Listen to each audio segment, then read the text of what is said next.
এডুকেটামের online প্ল্যাটফর্মে তোমাদের সকলকে স্বাগত জানাই। তোমরা সকলেই জানো যে আসন্ন জানুয়ারি মাসে রাজ্যের গ্রুপ সি এবং গ্রুপ ডি পরীক্ষা আয়োজন হতে চলেছে। তো সেই হিসাবে খুব ভালো করে পড়াশোনাটা চালিয়ে যাও এবং আমরা এডুকেটামের তরফ থেকে বেশ কিছু প্র্যাকটিস সেট প্রোভাইড করেছিলাম।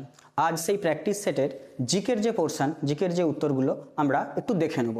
আমার সাথে সাথে তোমরাও অবশ্যই উত্তরগুলো মিলিয়ে নাও এবং খুব ভালো করে পড়াশোনা করো। চলো সময় নষ্ট না করে আমরা ডাইরেক্টলি প্রশ্নে চলে যাই। তবে তার আগে বলে রাখি যে আসন্ন যে গ্রুপ সি এবং গ্রুপ ডি পরীক্ষা, সেই গ্রুপ ডি পরীক্ষার সিলেবাস সম্পর্কে তোমরা নিশ্চয়ই এতদিন অবগত হয়ে গেছো। তবু আমি দেখেছি যে গ্রুপ সি এবং গ্রুপ ডি পরীক্ষায় যে কী প্যাটার্নে পরীক্ষা হতে চলেছে। তবু আমি একটু ওয়েট করো, তোমরা দেখে নিও যে কী প্যাটার্নে পরীক্ষা হতে চলেছে। তো সিলেবাস যেটা আছে তোমরা জানো যে জেনারেল অ্যাওয়ারনেস, তার সাথে সাথে আছে general English, logical reasoning and arithmetic. এই চারটে সেকশানের ওপর তোমাদের পরীক্ষা হতে চলেছে। চলো আমরা আর জিকের সেকশানের কিছু কোয়েশ্চেন সলভ করি এবং তোমরা তোমাদের প্র্যাকটিসটা অবশ্যই চালিয়ে যাও আমার সাথে সাথে। তো চলো আজকের প্র্যাকটিস সেট ওয়ানে আমরা প্রথম যে কোয়েশ্চেনের মুখোমুখি হচ্ছি সেটা হচ্ছে প্রথম কোয়েশ্চেন, ভারতের বৃহত্তম রাজ্য। খুব ইজি কোয়েশ্চেন, তোমরা সকলেই জানো, তবু আমি উত্তরটা বলে দিই, তোমরা মেলাও আমার সাথে। তো ভারতের সবথেকে আয়তনের দিক থেকে বৃহত্তম যে রাজ্য, তো তার নাম অবশ্যই রাজস্থান। তো উত্তর হচ্ছে রাজস্থান। কিন্তু এর পাশাপাশি আর একটা প্রশ্ন তোমাদের জানা খুব গুরুত্বপূর্ণ, কি না সেটা হলো যে ভারতের সবথেকে ক্ষুদ্রতম আয়তনের দিক থেকে রাজ্য কি। তো তার উত্তর কি হবে, অপশানের মধ্যেই রয়েছে, দেখে নাও। তার উত্তর কি হবে, গোয়া। তার উত্তর হবে গোয়া। অর্থাৎ ক্ষুদ্রতম রাজ্য বললে গোয়া হবে, আর সবথেকে বৃহত্তম রাজ্য বললে রাজস্থান হবে। ওকে, আশা করি বোঝাতে পারলাম। নেক্সট আমরা সেকেন্ড কোয়েশ্চেনে চলে যাই যে ধরিত্রী দিবস বা আর্থ ডে আমরা পালন করে থাকি। তো সেই ধরিত্রী দিবস বা আর্থ ডে কবে পালন করা হয়? চারটি অপশান, 22শে এপ্রিল, 21শে মার্চ, 12ই জানুয়ারি এবং 5ই জুন। তো দেখো চারটি যে অপশান দেওয়া আছে, চারটি অপশানই কিন্তু ইম্পর্টেন্ট। কিন্তু এখানে যে আর্থ ডে হিসাবে যে উত্তরটা তোমাদের নিতে হবে সেটা হচ্ছে কি 22শে এপ্রিল। 22শে এপ্রিল যারা এ অ্যান্সার করবে তারা অবশ্যই ঠিক করবে, সেটা হচ্ছে 22শে এপ্রিল। তার পাশাপাশি দেখো যে ডেটগুলো তোমাদের জানা দরকার সেটা হচ্ছে 12ই জানুয়ারি। 12ই জানুয়ারি তোমরা জানো যে স্বামী বিবেকানন্দের জন্মদিন, সেই দিন আমরা পালন করে থাকি ন্যাশনাল ইউথ ডে বা যুব দিবস, জাতীয় যুব দিবস পালন করে থাকি।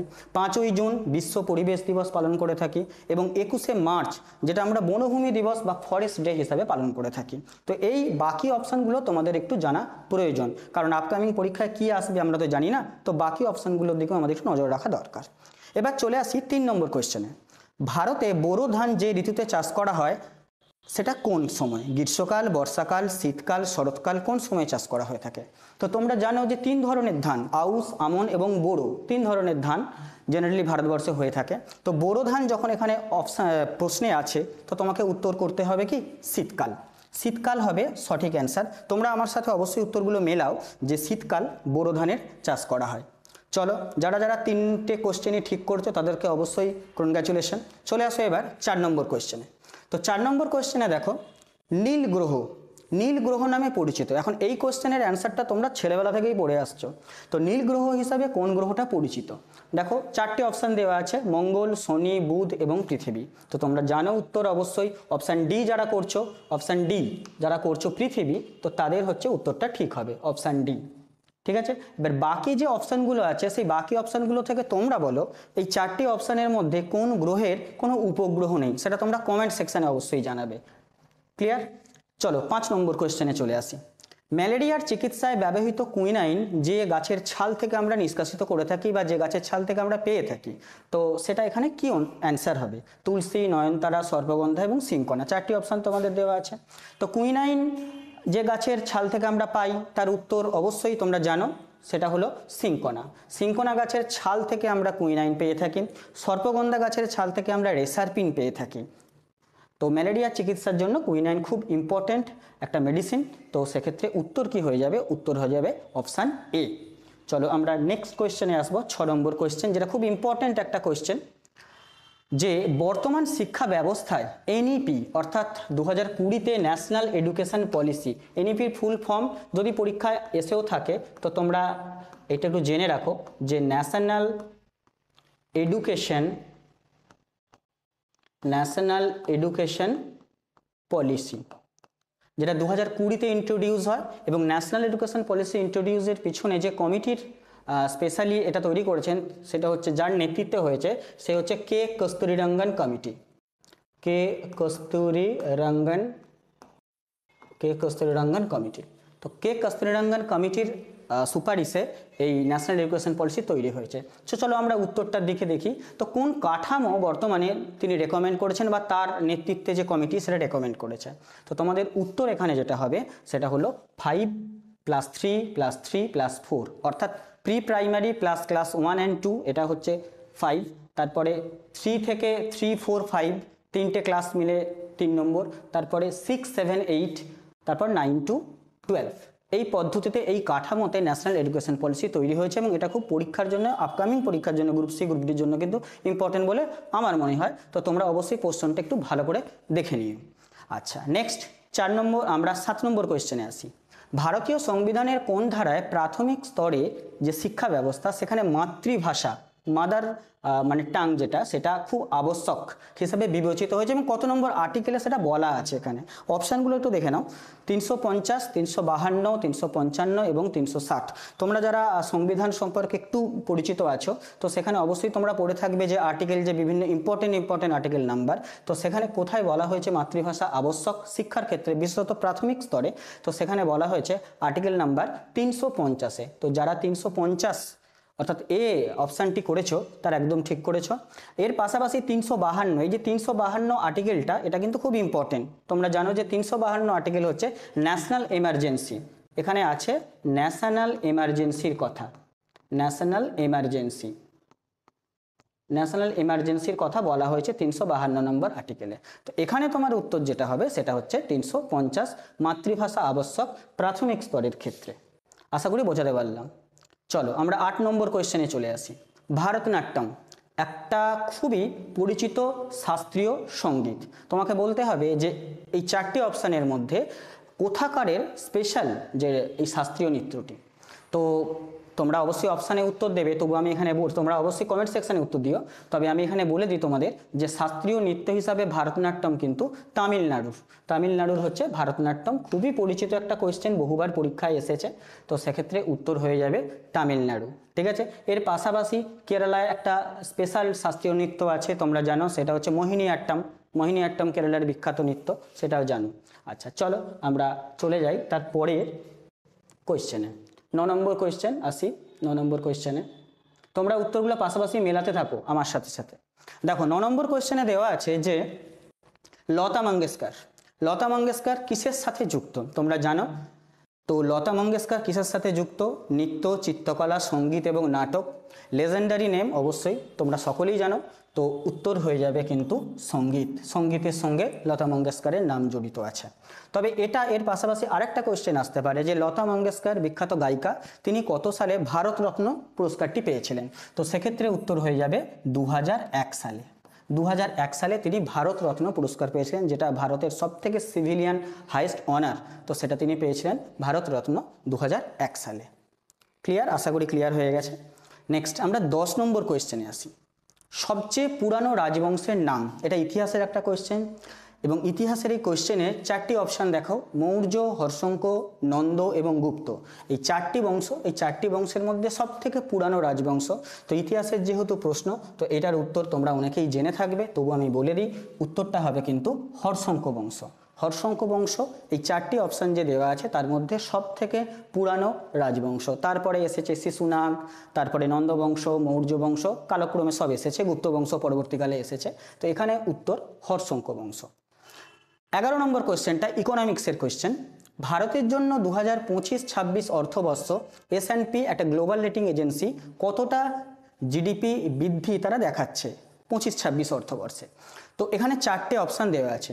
প্রথম কথা বলি, এই জিডিপি যে কথাটা এখানে আছে, জিডিপি, প্রথম কথা তোমাদের একটু জিডিপির ফুল ফর্ম জানতে হবে। Gross domestic product. যারা জানো না তারা একটু দেখে নাও। গ্রস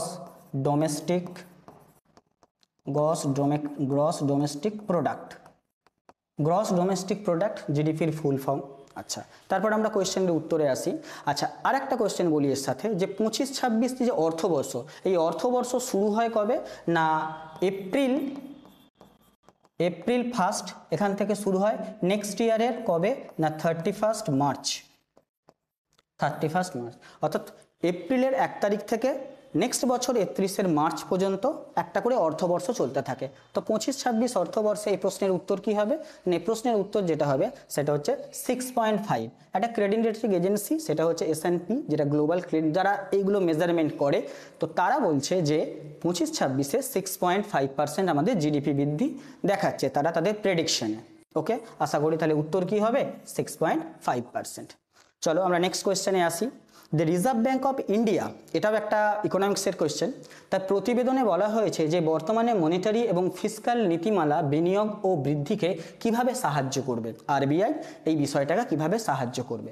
তো এই প্রশ্নের উত্তর কি হবে? না, এই প্রশ্নের উত্তর হবে অপশান সি, অর্থাৎ অপশান সি আছে যে ব্যক্তিগত বিনিয়োগ বাড়িয়ে, প্রত্যেক মানুষের যদি ব্যক্তিগত বিনিয়োগ বাড়ে তাহলে সেক্ষেত্রে মনিটারি এবং ফিসকাল নীতিমালার বিনিয়োগ এবং বৃদ্ধি দুটোই বৃদ্ধি পাবে। তো অপশান হচ্ছে ব্যক্তিগত বিনিয়োগ বাড়িয়ে।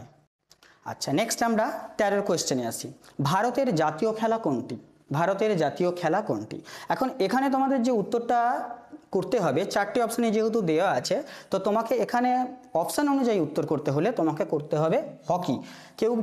কেউ ক্রিকেট বা ফুটবল ভেবে থাকলে তোমাদের সম্পূর্ণ ভুল ধারণা, সেটা উত্তর হবে হকি। কিন্তু তোমরা যদি গুগল সার্চ করো দেখবে যে ভারতের যে জাতীয় খেলা, এরকম কোনো ন্যাশনাল খেলা ভারত সরকারের তরফ থেকে কিন্তু অ্যানাউন্সমেন্ট নেই। তোমরা গুগল সার্চ করলে দেখবে ভারতের কোনো জাতীয় খেলা নেই, পার্টিকুলার লেখা আছে।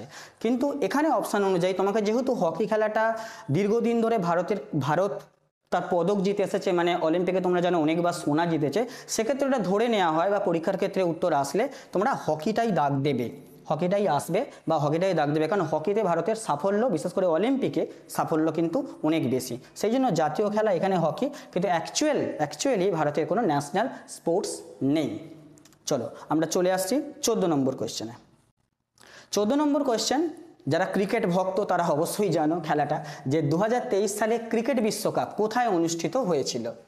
ভারতের 2023 সালে ক্রিকেট বিশ্বকাপ কোথায় অনুষ্ঠিত হয়েছিল? 4টি অপশান দেওয়া আছে। তো সেই 4টি অপশানের মধ্যে যারা ক্রিকেট অনুরাগী তারা জানো যে উত্তরটা হবে কি না, অনুষ্ঠিত হয়েছিল ভারত, এবং ভারত কিন্তু ফাইনাল ম্যাচে হেরে গিয়েছিল। গ্রুপ স্টেজ সমস্ত খেলা জিতেও শেষ পর্যন্ত ফাইনাল ম্যাচে তারা হেরেছিল অস্ট্রেলিয়ার কাছে। তো এ প্রশ্নের উত্তর কিন্তু কোথায় অনুষ্ঠিত হয়েছে বললে ভারত, যদি বলে কে উইনার হয়েছিল তখন কিন্তু হবে অস্ট্রেলিয়া। ক্লিয়ার? আচ্ছা, চলো নেক্সট কোয়েশ্চেনে আসি। তো নেক্সট কোয়েশ্চেন দেখো, 15 নম্বর কোয়েশ্চেনে আমরা চলে এসেছি। তোমরা কিন্তু মেলাতে থাকো অবশ্যই। বাংলার সর্বপ্রথম নরপতি কে ছিলেন? এটা ইতিহাসের কোয়েশ্চেন। তো বাংলার সর্বপ্রথম নরপতি, 4টি অপশান, শশাঙ্ক, গোপাল, রাজা গণেশ এবং এর মধ্যে কেউই না। 4 নম্বর অপশানে সেটা দেওয়া আছে। তো এখানে উত্তর কি হবে? তোমরা জানো, ইজি কোশ্চেন, সেটা হচ্ছে গোপাল। গোপাল হচ্ছে বাংলার সর্বপ্রথম নরপতি, গোপাল হবে এখানে। তোমরা জানো যে পাল বংশের যিনি প্রতিষ্ঠাতা, সেই পাল বংশের প্রতিষ্ঠাতাও কিন্তু এই গোপাল। তো বাংলার সর্বপ্রথম নরপতি হিসাবে উত্তর হবে অপশান বি। চলো 16 নম্বর কোয়েশ্চেনে চলে আসি। কোন যুদ্ধে দিল্লি সুলতানির অবসান ঘটে, অর্থাৎ সুলতানি শাসনের অবসান ঘটে কোন যুদ্ধের মাধ্যমে? হলদিঘাটের যুদ্ধ, তরাইন, খানোয়ার এবং পানিপথ, 4টি যুদ্ধের কথা এখানে উল্লেখ আছে। তো 4টি যুদ্ধের মধ্যে কোন যুদ্ধ হবে? তো তোমরা পানিপথের যুদ্ধের নাম তো শুনেই থাকবে। তো পানিপথের যুদ্ধের মাধ্যমে যেটা হয়েছিল 1526 খ্রিস্টাব্দে, 1526 খ্রিস্টাব্দে মুঘল সম্রাট বাবর আর ইব্রাহিম লোদি বংশের শেষ সম্রাট ইব্রাহিম লোদি, তাদের মধ্যে হয়েছিল পানিপথের প্রথম যুদ্ধ। তো এখানে অপশানে তোমার 1526, এটা 1926 করে ফেললাম, 1526 যেখানে হচ্ছে পানিপথের প্রথম যুদ্ধের মাধ্যমে সুলতানি শাসনের অবসান ঘটেছিল। এবার বাকি যুদ্ধগুলোর যদি দেখি, হলদিঘাটের যুদ্ধ কত সালে হয়েছিল সেটা তোমরা অবশ্যই কমেন্টে জানাবে, আমি বাকিগুলো বলে দিই। তরাইনের যুদ্ধ, তরাইনের 2টো যুদ্ধ হয়েছিল, একটা হচ্ছে 1191 আর একটা হচ্ছে 1192, 2টো সালে 2টো যুদ্ধ হয়েছিল।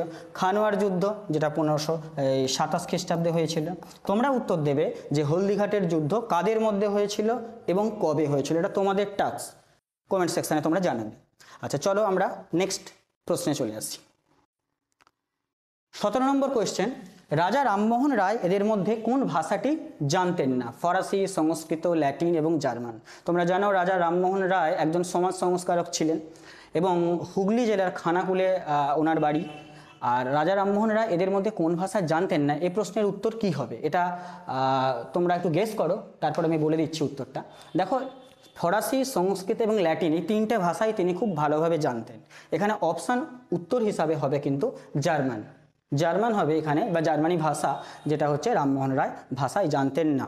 এই কটা ডি অপশান উত্তরটি হবে। ক্লিয়ার? চলে আসি 18 নম্বর কোয়েশ্চেনে। নিচের কোনটি মৌলিক অধিকার নয়? পলিটিক্যাল সায়েন্সের খুব ইম্পর্টেন্ট একটা কোয়েশ্চেন, খুব ইম্পর্টেন্ট পলিটিক্যাল সায়েন্সের কোয়েশ্চেন। মৌলিক অধিকার নয় কোনটি? তোমরা জানো যে মৌলিক অধিকার, মৌলিক কর্তব্য, এই বিষয়গুলো পলিটিক্যাল সায়েন্সের কোয়েশ্চেন আসার দিক থেকে খুব ইম্পর্টেন্ট টপিক পরীক্ষার ক্ষেত্রে। তো মৌলিক অধিকার নয়, তোমাকে তাহলে মৌলিক অধিকার কোনগুলো আগে জানাটা প্রয়োজন, তারপরে তুমি এখান থেকে বেছে করতে পারবে কোনটা মৌলিক অধিকার নয়। তো মৌলিক অধিকারের যে বিষয়টা পলিটিক্যাল সায়েন্সে আছে, তোমরা পড়ে থাকবে যে 12 থেকে 35 নম্বর আর্টিকেলের মধ্যে মৌলিক অধিকারের বিষয়টা লেখা আছে। তো এখানে কোনটা হবে যে কোনটা অধিকার নয়? সম্পত্তির অধিকার, বাক স্বাধীনতা, নাকি সাংবিধানিক প্রতিকারের অধিকার?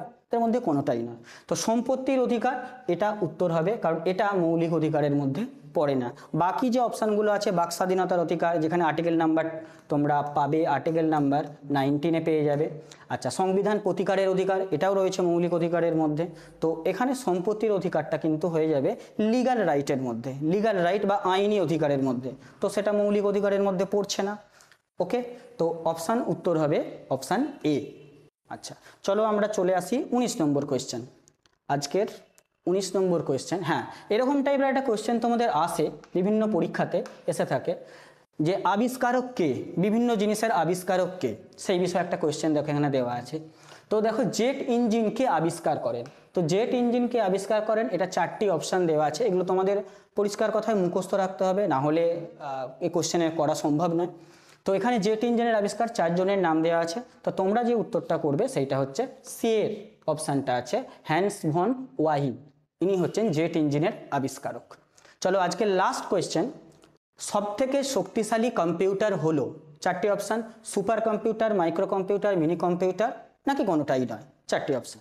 তো এর মধ্যে যে উত্তরটা হবে তোমরা হয়তো জানো, তবু আমি বলে দিই, উত্তরটা হবে সুপার কম্পিউটার। সুপার কম্পিউটার হচ্ছে সব থেকে শক্তিশালী কম্পিউটার। ঠিক আছে? তো আজকের এই ক্লাসে 20টা জিকে, মানে বিশেষত আমরা ফার্স্ট সেটটা নিয়ে আলোচনা করলাম, প্র্যাকটিস সেটটা নিয়ে প্রথম আলোচনা করলাম, এবং 20টা যে কোয়েশ্চেন আমরা আলোচনা করলাম, সেই কোয়েশ্চেনগুলো তোমাদের কেমন লাগলো সেটা অবশ্যই তোমরা জানাবে। আর এই ধরনের প্র্যাকটিস সেট আমাদের চ্যানেলে আবারও আসতে থাকবে, তোমরা চ্যানেলটার সঙ্গে অবশ্যই জুড়ে থাকো। আমরা গ্রুপ সি এবং গ্রুপ ডি পরীক্ষার আগে পর্যন্ত এই ধরনের প্র্যাকটিস সেট করাতে থাকবো। ইংলিশ বা আদার্স যে সাবজেক্টে সেগুলো হতে থাকবে, তোমরা আমাদের সাথে জুড়ে থাকো, এবং কোয়েশ্চেনগুলো কেমন লাগলো অবশ্যই তোমরা কমেন্ট সেকশনে জানাতে ভুলবেন না। তাহলে আজকে আপাতত এই পর্যন্তই ক্লাসটা রইল। ধন্যবাদ।